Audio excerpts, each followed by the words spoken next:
take as long as I want and be able to go back to a wine 2 hours later, and revamp it.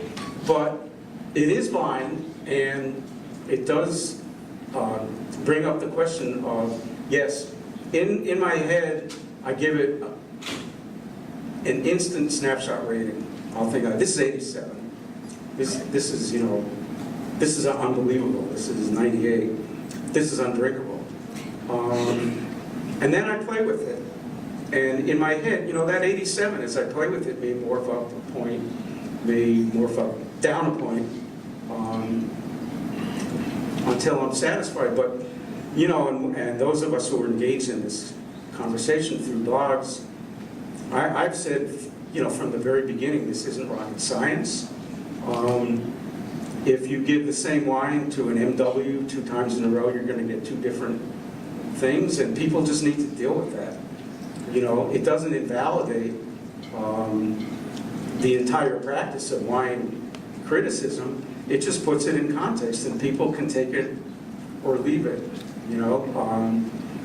People seem to value it for reasons that I alluded to in my talk, but it's not mathematics. In mathematics, 2 plus 2 is 4. I don't care what time of the day you add 2 and 2.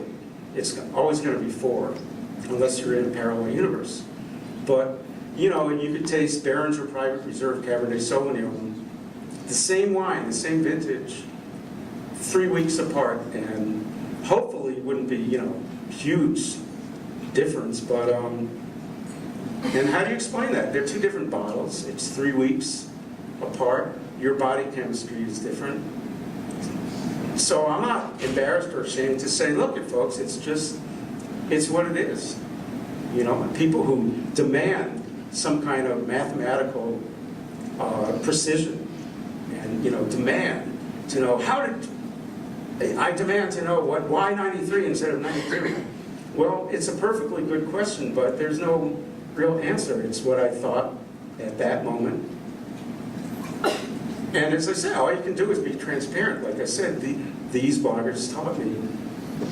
I never would have said something like that before I started. I wouldn't have known what to do, because what the back and forth does is it makes you think deeper, right? I mean, these people have made me address issues in my own mind that I never had to, because no one made me do it, and I didn't even know that I wasn't addressing them. Anyway, anyone? Last one. So, I have a question.